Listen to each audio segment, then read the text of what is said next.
Hi, and welcome to the #1 place for super busy and super tired moms, where I help you get the most done using the little time that you do have while skipping the frustration and the mom guilt. Think about the construction that you drove past or maybe still drive past on your road every single day. I want you to think about that road that the government, your local politician, said would only take 6 months. Yet it has been months and possibly years later, and that construction is still causing a traffic jam. I want you to think about that project you said would only take 2 weeks to complete. You're probably still working on it, or it's probably sitting in your drafts, or it's probably still on your to-do list. How about when you said you only spend $50 on a project and $250 later, you are still working on that project? In today's video, we are going to learn what is the planning fallacy, how we can beat it, and how we can use it to our advantage. In the beginning of the video, I mentioned examples that you can likely relate to that explains what the planning fallacy is. But let's look at some real life famous examples of the planning fallacy. The Sydney Opera House. That masterpiece took 10 extra years to be built. And if you think that's astounding, the original budget for that project was $7 million. Do you know that that project ended up costing $102 million? Let's look at the Denver International Airport. That project was completed 16 years later than the original completion date, causing, wait for it, $2 billion more to be completed. Let's look at the Berlin Airport. The original completion date, the completion date that the architects, the planners, everyone, they thought that that building will be completed in 2010. Guys, it's 2020, and the new completion date is expected to be 2021. Remember, the first completion date was 2010. This project was estimated to cost them $2.1 billion. The new estimated cost is $10 billion. So if you were able to put 2 and 2 together, you understand that the planning fallacy is basically not planning very well. In layman terms, it is poorly estimating the resources and the risk needed to get this done. So you are not alone. You are not the only one that takes ages to get stuff done. And if you haven't realized by now, you're not the only one that's stupid, broken, or possibly lazy. I just gave you 3 examples, and it happens all the time. The government says that something's going to be done at this amount of time, costing this amount of money with this amount of risk, and boom, before you know it, it's costing more time, more money, and so much risk. So you're not stupid and you're not a lazy butthole. Or maybe you are. I bet a great deal of your issue is related to the planning fallacy. So hang around, let's discuss more about what's this planning fallacy, how we can use it, what causes it to be amplified, and how we can get rid of it. Because remember, we are here to get things done. So let's look at why we do this. Let's look at focal biases. Now, just so I warn you, a lot of the terms that I'm going to mention today are psychological terms, and it's from the study of psychology. I'm going to put all of them in the description so that you can go and look them up on your own and you can get further reference points. But we're going to start with focal biases. So focal biases means that you just get so wrapped up in your awesome idea that you forget to look at the big picture. You are so excited about this new thing that you're going to do. You're so excited about this new business, this new YouTube channel, this new podcast, the new book, the new club you're going to join, the new garden that you're going to start, that you forget to take into consideration all of the facts that is needed to actually complete this task. So for the purpose of this video, we are going to use the example of starting a garden because it's a perfect time to start a garden, and look, everyone's starting a garden. So let's talk about that. So if you look at your example of starting a garden, it's exciting, the weather is perfect, you want to go from farm to table, you want the fresh organic food without pesticides. You get so excited, but you forget that you need to buy the soil, prep the soil, get the seeds. You actually need to study because you have never grown a garden before. So you have no idea what goes into it, except that the idea sounds nice, fresh, sexy, and lovely. But you forget that there's so many constituents to actually starting this garden. Do you have a sprinkler? What about a fertilizer? Are you going to use pesticides? Which type of pesticides are you going to use? So you see, there's so much to just starting the garden, but we get so wrapped up in the idea that we forget all of the little steps that it's going to take to actually start this garden. Another bias that you have is that you are too optimistic. Now I know what you're going to say, what's wrong with being optimistic? But the problem with being optimistic and overly optimistic is you don't look at the things that can go wrong. You don't look at anything that can go entirely messed up. You don't look at the disruptions, the interruptions, the distractions, the procrastination, the unexpected events that could interfere with your project. And because of this, you plan wrong and you think that you're going to be able to complete it in 2 weeks, and before you know it, it's 4 weeks to do it, and then you are so discouraged, you just quit. And because you are caught up in being Miss Optimistic Nancy, you forget to look at your past experiences. Now, the reason why your past experiences is very key and focal in planning is because you have likely done something similar before and you have made some mistakes before. So if you use your past experiences and draw from them, you will not make those mistakes again. But remember, you're so caught up in this beautiful, wonderful idea that you don't take a minute to step back and actually consider, what have I done in the past that's similar to this?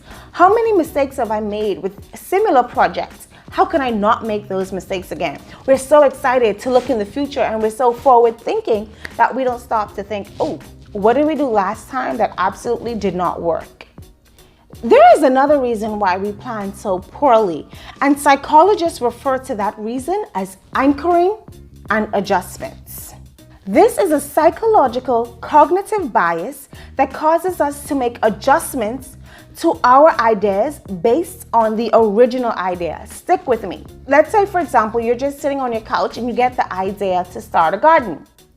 Psychologically, in the back of your mind, you may think this is going to take a week for me to complete, right? You're on your chair, you're in your bed, you're watching HGTV, and you're like, this can probably take a week to complete. That original idea of the time that it will take you to complete the task is what psychologists refer to as the anchor. Now, once you start doing your research and you find out what you need to do, the different parts, the constituents, the subtasks, you have an idea of the amount of time this will take. But because your original thought, the anchor, is that you have 1 week to do this, or that it can be completed in 1 week, you don't want to stray too far away from the original anchor. Because in your mind, even though you've done your research, the original anchor that was in your mind, the original thought, said that this was only going to take 1 week. So you don't want to stray too far away from that. So you begin planning, and all of the evidence suggests that this will take 4 weeks. But in your mind, you're thinking, oh, this is going to take 1 week, so I'm going to do it in 2 weeks. And this is why they say anchor and adjustments is what really causes us to plan poorly. Remember, anchor is the original idea that you had in your mind that you can do this in a week. And psychologically, because you've done all that research now and you're here, your mind doesn't want to believe that it'll take 10 weeks. Your mind is still on the idea that this could possibly take 1 week. And that's what psychologists refer to as anchor and adjustments. Now, another very exciting and interesting factor that causes us to plan poorly and fall into planning fallacy is motivations. Now, this is my favorite. I did a lot of research on this and I'm like, ooh, that actually makes a lot of sense. So here's the deal. I tell you, you know what? I need you to set that garden up for me. And if you can do that in 3 weeks, I'll give you $1,000. Guess what your mind is going to say? Girl, you better say you could do that in 2 weeks because you want that money sooner. I don't want to wait 3 weeks to get my money.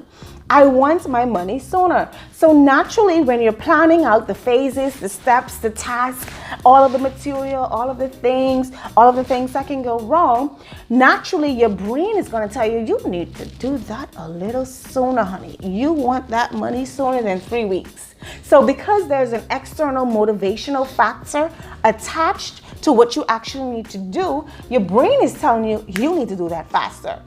Now let's talk about the factors that amplify the planning fallacy. Let's talk about those things that make the planning fallacy go from 0 to 100 real quick.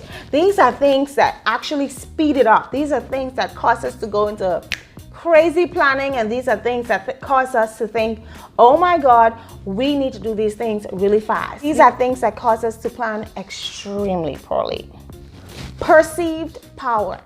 Now, when you have perceived power, you have the tendency to ignore the facts and past experiences, and you jump straight to the end. You jump straight to getting things done because of your ego. So you think, I've done this before, I can do this, I'm above this, and my title is this, and I have this experience and this amount of letters behind my name. So you actually think that you are more equipped to do the job. And so for this reason, you don't plan properly. And this is how you underestimate the time, risk, and cost, resources associated with completing a task, because you basically think you are all that and a bag of chips. Another factor that causes us to plan poorly is hanging with our friends and colleagues. And here's the thing, psychologists say the reason why we do this is because we don't want to seem like the person that takes forever to complete a task. We want to seem effective, efficient, fast, witty, smart, brilliant. We want to seem like the person that can get things done. We want to be the Bill Gates of our project. We want to be the Mark Zuckerberg of our project. We want to be the Beyonce. We want to be the Sean Carter. We want to be the best. And for this reason, we can sometimes rush through a project because we are in such a hurry to make it seem as if we can finish this project faster. We are afraid that if we take too long and we stretch this project out for a long period of time, people will think she must be a little slow. And so this is where that comes from. Now, the last and final thing that really amplifies this planning fallacy is our perception of the difficulty level of the project. Now, let me explain. When a project is perceived as easy, you're like, really? Do we really need to be in this meeting? Do I really need to take notes? Do I really need to YouTube that? Do I really need to Google that? Do I really need to look for a Pinterest pin? I can do that without doing any of that junk. I don't need to research. I don't need to consult anyone. I don't need to draw on my past experiences and failures and F-ups. I got this because this is easy. So you don't plan as carefully as you would if it's something that you perceive as difficult. So if you notice, you have a tendency to fall behind in projects that are considered easy as opposed to projects that you perceive as difficult.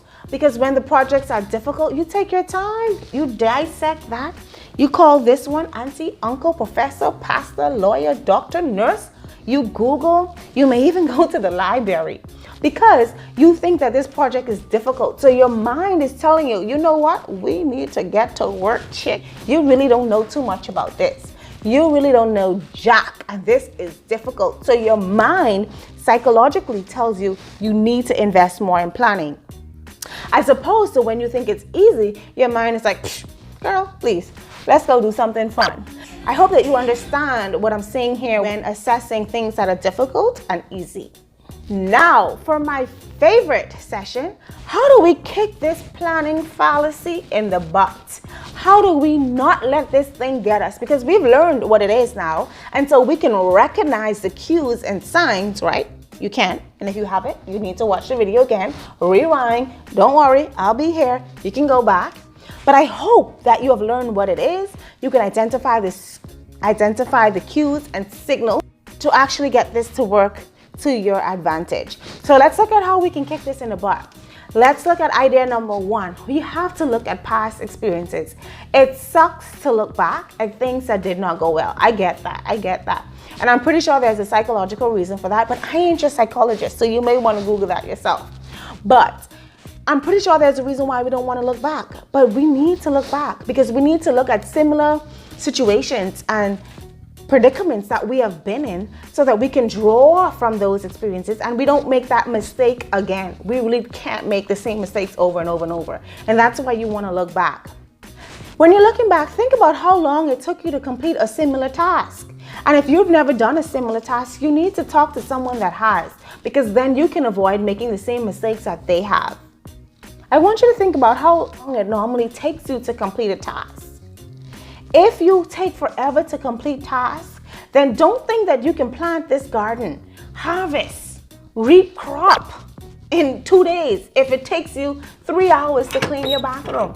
If you are normally a person that drags their feet, takes their time, if procrastination is your middle name, you need to really understand what planning fallacy is, and you need to put on 2 weeks on top of your deadline. So if you think something's going to take a week, you need to add another 2 weeks to that. Lastly, while it is great to break things into subtasks, so plant the garden, big task, fertilize, buy soil, buy the seeds, buy the plants, water, while all of those are subtasks, you need to think about how long it will take you to do each of those things. So for example, you think that you're going to just go to the garden and buy plants. But when you get to the store, you realize that because of COVID-19, they're only letting in 10 people at a time. So how long is it going to take you to stand on that line? When you get in the store, you realize that in order to get into that section, you need to have a mask, but you left your mask home. True story. But you understand what I'm saying? That you have to put a time to each of those small tasks. So I really hope that you have learned something today. I really hope that there is fire under your booty to get stuff done and passion in your soul to do the damn thing. No, I really hope so, because this video took me a long time to make. Maybe a little dash of planning fallacy took over, but this video took me a long time to make. So I really hope that you enjoyed it. I really hope that you found something useful, funny, enjoying. If you did, don't forget to give this video a thumbs up. Don't forget to comment down below. Don't forget to share this with your friends. Wait. Before you leave, don't forget there is one-on-one coaching available. One-on-one with me, you get to go through all of the things that suck in your life regards to time management. I help you silence that voice in your head that says that you don't have enough time. We work on setting goals that you will want to achieve, believe, and work on. And then we finally implement those goals in the last step and get you the family structure and time you crave. You can reach out to me personally on Instagram, Alexandria_Sayers. You can send me a DM and I'll be there. Until next time, I want you to be bold. I want you to be great. And oh my dear, I need you to be beautiful.